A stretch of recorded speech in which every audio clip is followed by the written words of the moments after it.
जय हिंद प्यारे साथियों, मैं आपका अपना कुलदीप फिर लेकर आया हूँ। जो चर्चा परिचर्चा हमारा हो रहा था मूल अधिकारों पर। हाँ मेरे प्यारे साथी, इस चर्चा को आगे बढ़ाते हुए आज मैं बताऊंगा कि हमारे संविधान में जो मूल अधिकार है वो आखिरकार कहाँ से लिया गया है, किस संविधान से लिया गया है। तो मैं आपको बता दूं कि मूल अधिकार सबसे पहले ब्रिटेन में लागू हुआ था। ठीक है मेरे प्यारे साथी, लेकिन मेरे संविधान में जो लिया गया है मूल अधिकार वो अमेरिका के संविधान से लिया गया, क्योंकि ब्रिटेन का जो संविधान था वो लिखित नहीं था। ठीक है, तो सबसे पहले लिखित संविधान में मूल अधिकार लिया गया है अमेरिका के संविधान में।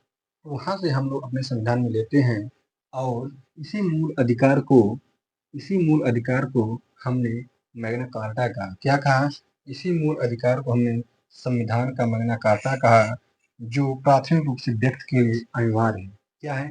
प्राथमिक रूप से व्यक्ति के जीवन जीने के लिए अनिवार्य है।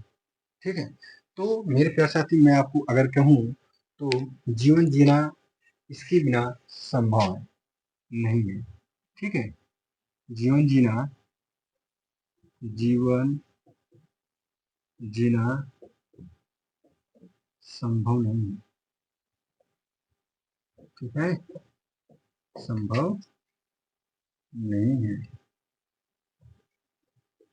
इसके बिना, फंडामेंटल राइट के बिना। ठीक है, अब अगर मैं आपसे कहूँ कि इसमें क्या क्या लिया गया है, तो अगर मैं ये कहूँ जो इसमें जो आर्टिकल है वो 12 से लेकर 35 तक है। कहाँ से?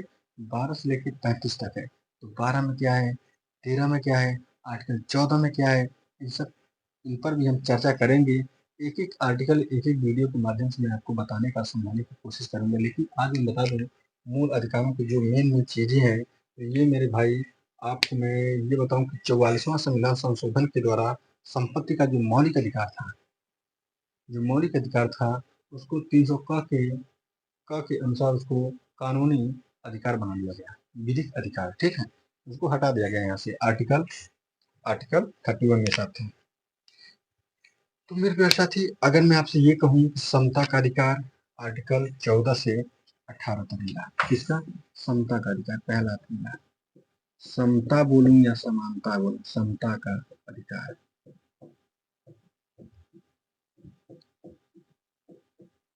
समता का अधिकार कहाँ से? आर्टिकल 14 से 18। ठीक है, समता का अधिकार यहाँ से हो गया 14 से 18। और स्वतंत्रता का अधिकार इसके बाद आता है। इसके बाद क्या आता है? स्वतंत्रता का अधिकार। क्या आता है?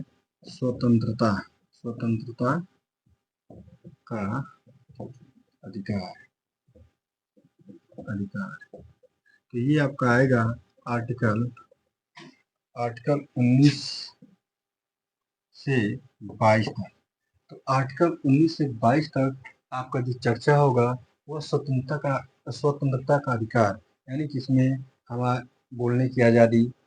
ठीक है, बोलने का स्वतंत्रता, अपने धर्म का प्रचार करने का स्वतंत्रता, ये सब चीजें इसमें आएंगी आर्टिकल 19 से लेके 22 तक।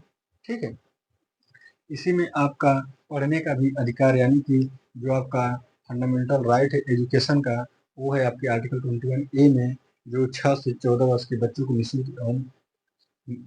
निःशुल्क एवं अनिवार्य शिक्षा का बात किया गया आर्टिकल 21A में। ठीक है, और सबसे महत्वपूर्ण जो आर्टिकल आपका है वो ये है आर्टिकल 19 यानी कि 19। और मेरे प्यारे साथी, अगर ये दो हो गया, इसके बाद आपको शोषण के विरुद्ध अधिकार जो है ये भी दिया गया है। क्या? शोषण के विरुद्ध अधिकार।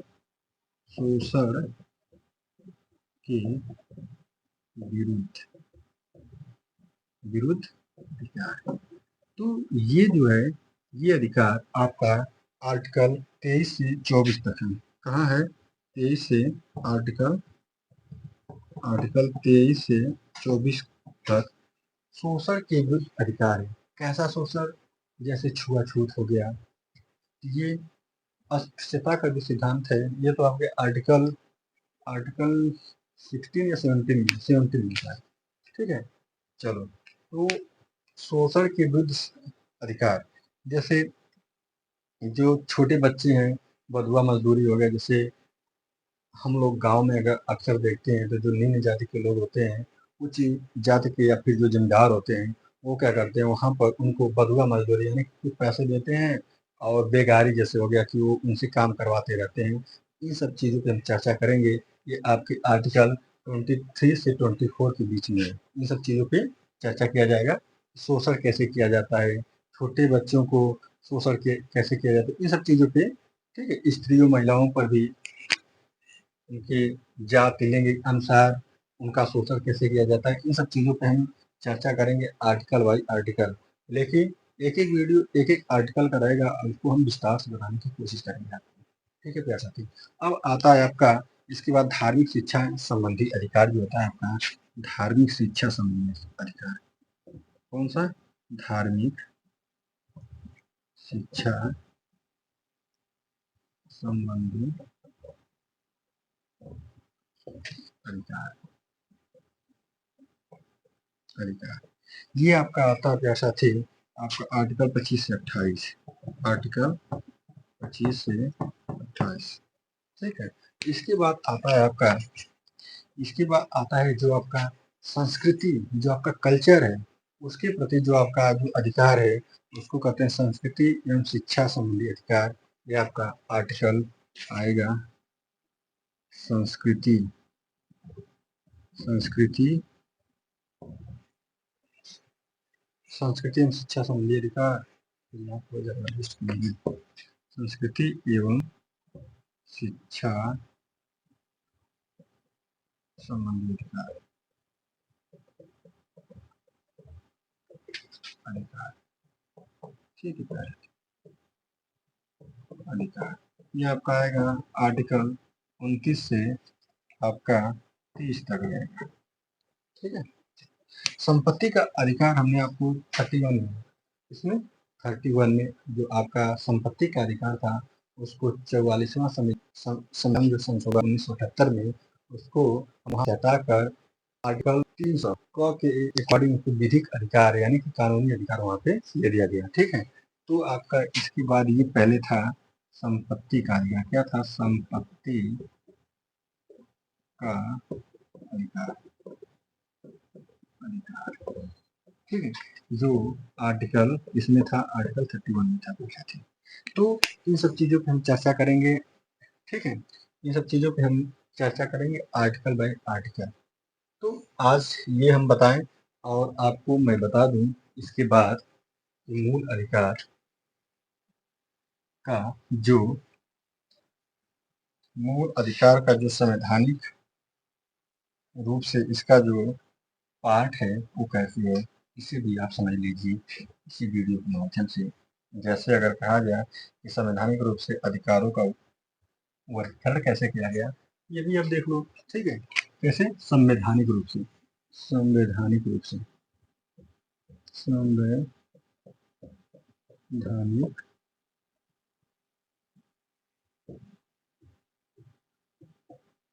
रूप से अधिकारों का वर्गीकरण किसका?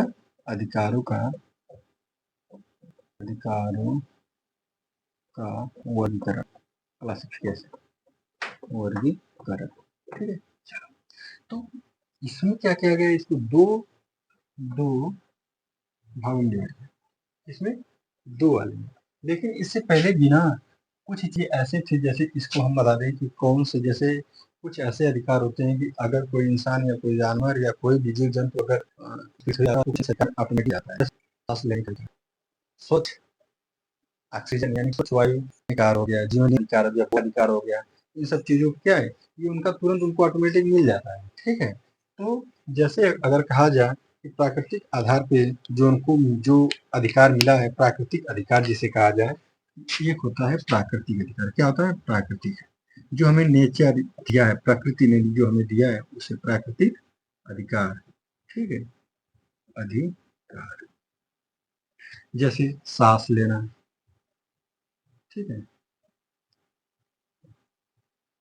श्वास या सांस, श्वास लेना,